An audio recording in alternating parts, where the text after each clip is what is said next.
Welcome to season 4 of Whiteboard.fm. Today we're going to interview Oishee Sen, product designer at Bumble. Oishee has experience in the field of storytelling, media, marketing, UX, and so much more. So the entire podcast revolves around her thought process, her journey, understanding how she writes those amazing case studies, and a lot of questions that come into the minds of new designers or self-taught designers that are entering into the industry of UX design. So without wasting any further time, let's get started. This is your host Ansh Mehra, and you are tuning into season 4 of Whiteboard.fm.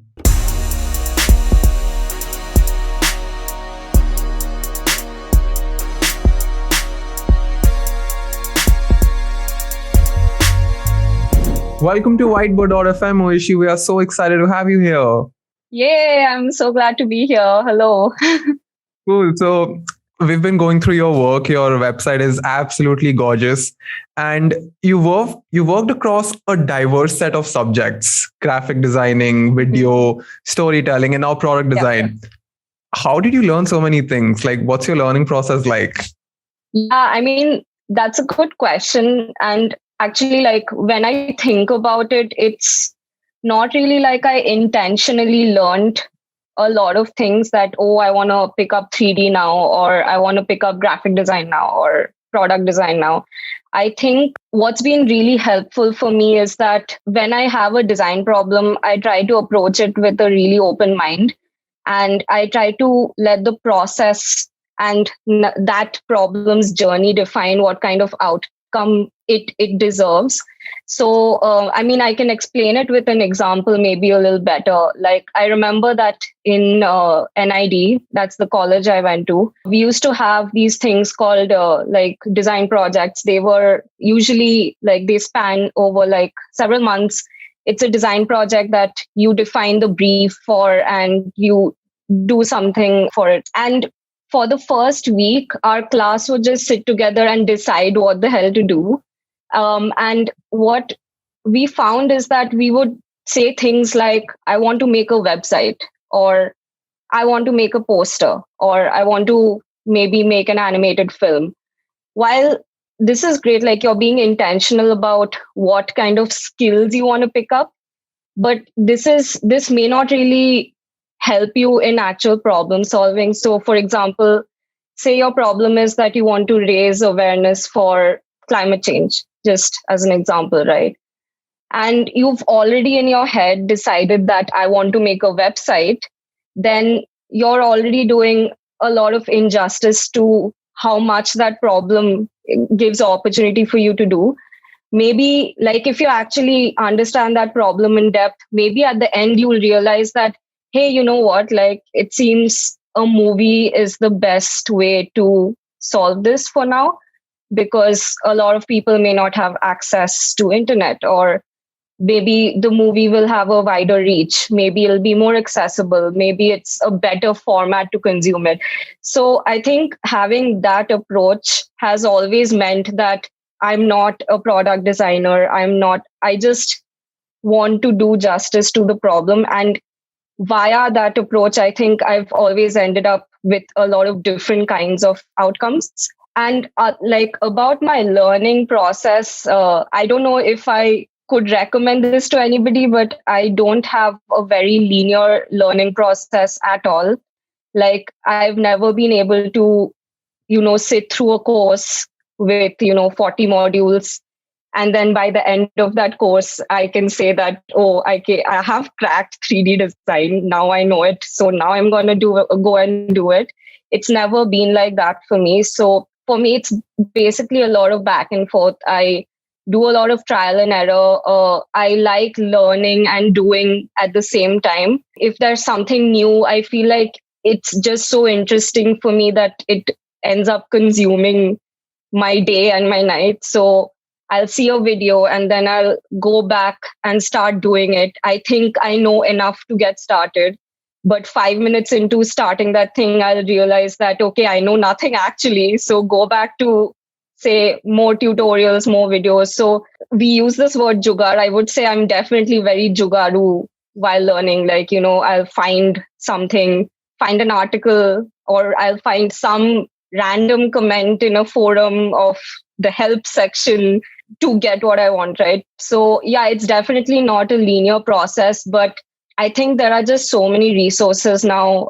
I like being internet savvy has been enough for me, honestly. Like this goes beyond what you learn at design school. Like just to pick up skills every day, like having access to so much content and resources.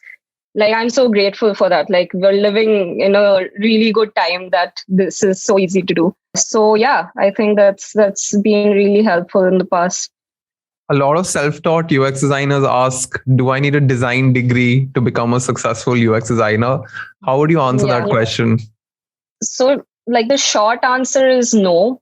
Of course, no. You do not need a design degree to like basically do a design job, because that's not just me saying it. That's the reality of how the space works today. I know when I started out, like a few years back when I was doing my early internships, the design space was very much of this, in group.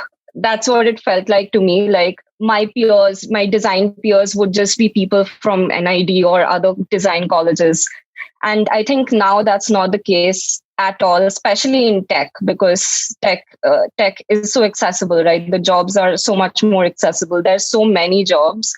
And that's great. I think now I get to work with people who were architects before or who were engineers before, who have pivoted from different, really, really diverse backgrounds and self taught, of course, like being very, very proactive and knowing what you want to do and then getting there. But having said that, I do have like a few observations of what design school kind of forces you to do versus what I see that sometimes in the self-taught route, you end up missing doing that. So in design school, right, like basically it's not just the craft or the skills that you pick up.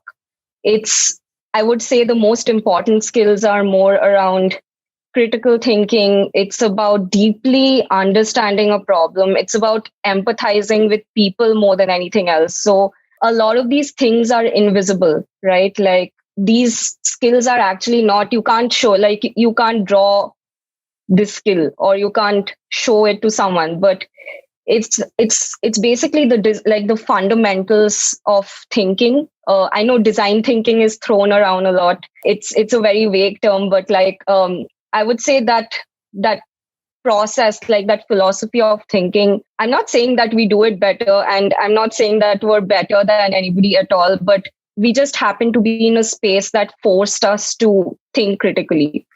And skills obviously follow, right? Like you will pick up drawing as a result of it, you will pick up software as a result of it, you will experiment with a lot of tools, and that's just going to happen anyway in order to like solve your problem. But in the self-taught route, I would say that if people also focus on these things instead of just picking up craft based skills, I think then it'll be a really, really good balance of, really doing justice to the problems we're solving rather than being very UI driven. I think being very visual design driven, looking at the end outcome rather than what led to it. So yeah, but again, I know that even if you're self-taught, there are so many resources to understand the fundamentals as well. There are really good books.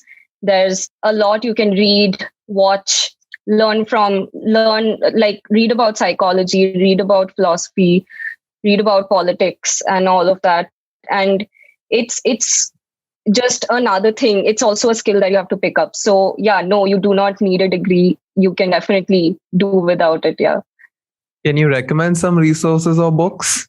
So I really like, I think the book that has helped me most is About Face. It's a huge book. It's one of the like the OG design books, but it talks about like, yeah, like problem solving, general like principles of philosophy and things like that. And of late, I've actually not been reading a lot of design books, but books about society. And one of my most recent favorites are Invisible Women.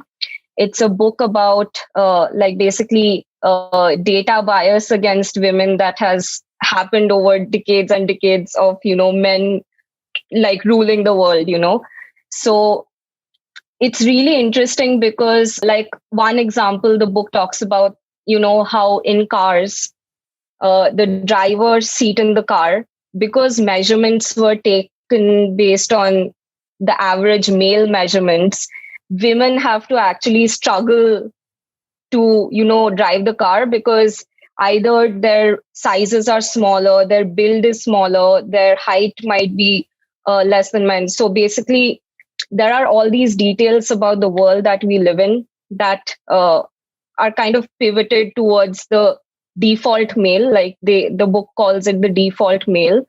So I feel like, yeah, books like this really help you understand society and culture, and it'll spark your imagination as a designer as well. Like, you do not need to just read design books to be a better designer. You need to read about the world to be a better designer. Yeah. That's awesome. You've written some really good case studies on the projects you've worked on. Is there like a case study recipe you follow? Like, how do we become better at writing UX case studies? Yeah. So, like, I'll just start off by saying that even my case studies, I won't say are the benchmark, but I do know that, like, if I had to write it again, for example, what I would focus on is that having a really, really, really tight narrative and making sure that every part of the case study is contributing to that narrative. Like, of course, the context here matters. It matters that whether you're making a portfolio like website, or are you making a portfolio presentation for an interview. So the breadth of your content, the nature of your content will vary from the context. But having a narrative is important in every case. Like, basically, for my website, I remember I edited it so much. Like, my case studies used to be really long. And then over time, I cut it by half, then cut the half by half. And I still feel it's too long and it can be tighter. But for the website specifically, my advice would be that the portfolio website is a tool to entice people, like to hook them in. It need not be the place where you have everything, like a laundry list of every single thing you did for a project. Because if you go into an interview, right, you're going to be doing that anyway. You're going to be taking a project and breaking it down into its very last detail. So your portfolio website, which is public, need not have to do that for you. Like, it doesn't have to do that heavy lifting for you. It needs to be just enough. Like, it needs to have just enough information so that people get the basics from it, what you were trying to do, what problem you were trying to solve, how large was the team, like some basics, like whether this project was driven solo by you or were you in a team. So if you cover some of the basics, other than that, I think just having a really tight narrative. I like to think of it as, what if this was your favorite book or your favorite movie, right? How do you keep the audience hooked from the beginning till the very end? Was there some drama? Did something monumental happen in the way? Was there like a big turning point? Did something change? These are all the like arcs, like the points or the milestones in your story arc that have that quality of drama, right? That have that quality of excitement that people like to see. So I think, yeah, like, if you remember your favorite film, these are the things that you remember, that, oh my God, he died. I never thought he'd die so early. Oh, that changed. That completely took a twist. So your project actually is also like a movie. You just don't see it because you look at it as, oh, it's just boring work. I did it for my job. That's all right. No big deal. But the moment I started to look for those milestones that, oh, we did this research and it completely changed how we were looking at the problem, it becomes really easy to frame that narrative in that way. And yeah, I would say that once you have that tight narrative, everything should like add to it, should contribute to it, and like your audience or whoever it is that's reading your case study will be hooked till the very end. Yeah. Yeah. Awesome. That's actually a There's no very recipe as such, but yeah. no, it makes sense. And now I can recognize why you're interested in storytelling as well, because you've sort of figured out that narrative aspect of the entire thing. The next question is not related to like specifically like design, but it's very difficult for a newcomer to figure out their first company, because the first company you work for Hmm. matters a lot. Like they shape your perception around your job and everything. Yeah. So, what all should new designers look for when they are trying to figure out their first opportunity? No, that's a really good question because I look back really fondly to my first job, which is at Microsoft. So I'll begin by telling a little bit about my experience, the experience that I had. First of all, this is just my opinion because I know that I have a lot of close friends who, right after college, joined an early stage startup or somewhere where they were driving the show, I think that's a great learning opportunity too. What you get to do there is like you have a lot of responsibility from the beginning. You learn by doing. You're focused on scaling teams, doing a lot of things that are not design as well. So that's a great route to take as well. But what I wanted to do right after college was be in a space where I'm surrounded by ace people, like, stellar, really talented people who are just way smarter than I am, and basically learn from them, right? So I was looking out for great leadership. I was looking out for like great mentors in form of senior designers that I can work really closely with.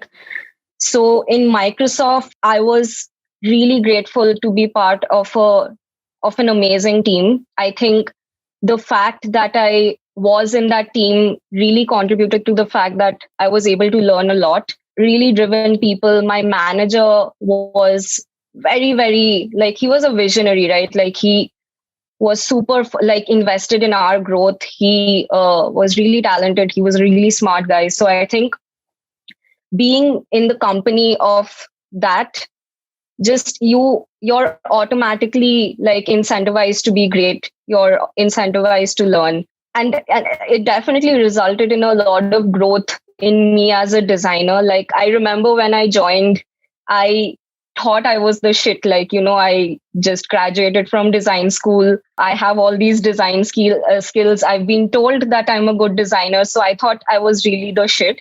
But turns out that, I attended a few meetings and I was feeling so out of depth. It felt that, oh my God, what are these words these people are using? How are they speaking with such confidence? How are they able to articulate what they're thinking like that? So being exposed to that, like it helped really, like the invisible things I was talking about, right? It's more than your craft. Like, I really learned how to communicate well. I really learned how to like speak up for my design decisions, how to pitch something that we're doing, build really solid relationships, not just with your fellow designers, but also building rapport with like your engineers, empathizing with your PMs. Like, they're your team, like they're there to, they also want to ship a great product, and so do you. So, like, instead of looking at them as, you're at loggerheads and you have your own interest and they have their own like agenda, really trying to build rapport, trying to empathize with different stakeholders, and creating that ecosystem where everybody's driven, everybody wants to achieve like great things and doing all that. I think that really helps, like develop those invisible skills. One thing I remember my manager did really early on was he would always let us present our work, whether it was like an exec meeting or a really important presentation with people from high up. He would never, say that, oh, wait, you're too inexperienced, let me do it on your behalf. He all, like, even if we were shit at it, like if we were just stammering, he would still let us do it. What happened was that he said, it's okay, like you've done the work, you present it, And I remember by the end of my time at Microsoft, I used to be so scared, and I was actually starting to enjoy presenting by the end of it. And I would seek out opportunities to give talks or present widely and, do the storytelling. So even though storytelling interest happened that way, because I wasn't that great at public speaking, I wanted my content to do some of the work for me. And so I was like, how do I make the content so like engaging that even if I just speak like normally over it, it's already doing a lot of the heavy lifting for me, I'm glad that I was thrown into that situation, because like it's an uphill battle, but you grow from there, right? So I'm really, really thankful for that. So yeah, I would say that for people new in the field, seek out great leadership and great people to learn from. It's not really about the product or what the actual feature you're working in. I think if you seek out a great team is also important. Like if you see that you're in a big organization, there are lots of different teams doing different kinds of work. But if you identify a high growth team, right, like a team that is visibly driven, try to get into that team. Talk to your manager, say that, what, I find that work really interesting. Is there a way for me to get involved? For me as well, like I was put into a team in the beginning, which was kind of slow. I felt it staggered me a little, but once I made that shift to the new team, which was really, really driven, every single one was really focused on growth. It just turned it around for me. So I think, that's definitely something that you should do.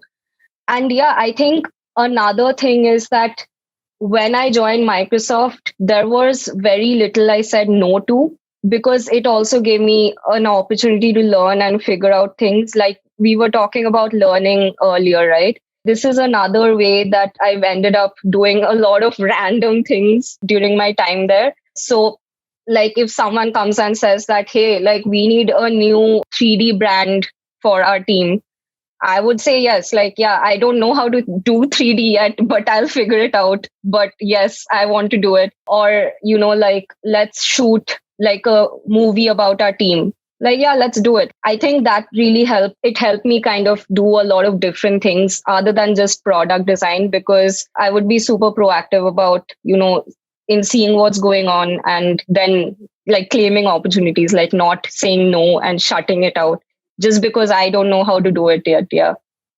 What do you think recruiters look for in all these big companies when they hire new designers? Like, how can new designers increase their chances of getting a job in a well established company? So recruiters really, like, the first thing that you have to remember about a recruiter versus a designer or a hiring manager is that recruiters are not designers themselves. So what they're really looking for more often than not are signals of overlap for what role they're hiring for and whether you're a good fit.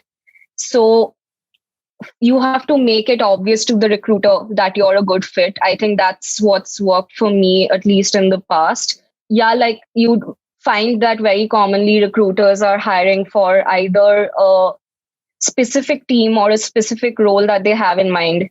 Say, for example, they're hiring for their company's safety team, right? So when they're speaking to you, they're looking for those signals of overlap. They're looking for things that in their head would go ding, like, oh, okay, she mentioned this, and it seems to match what we're trying to, like hire for. So even if you don't have workforce safety, do you have work that perhaps alludes to those values of safety or is probably indirectly like related to it? I think capturing that, like capturing what they want to hear, will just work in your favor and help you stand out. And obviously, like once you're past the recruiter stage, a designer will obviously, like, it's great if you have domain knowledge. Like if you're hiring for safety, if you have safety projects or safety experience, that's great.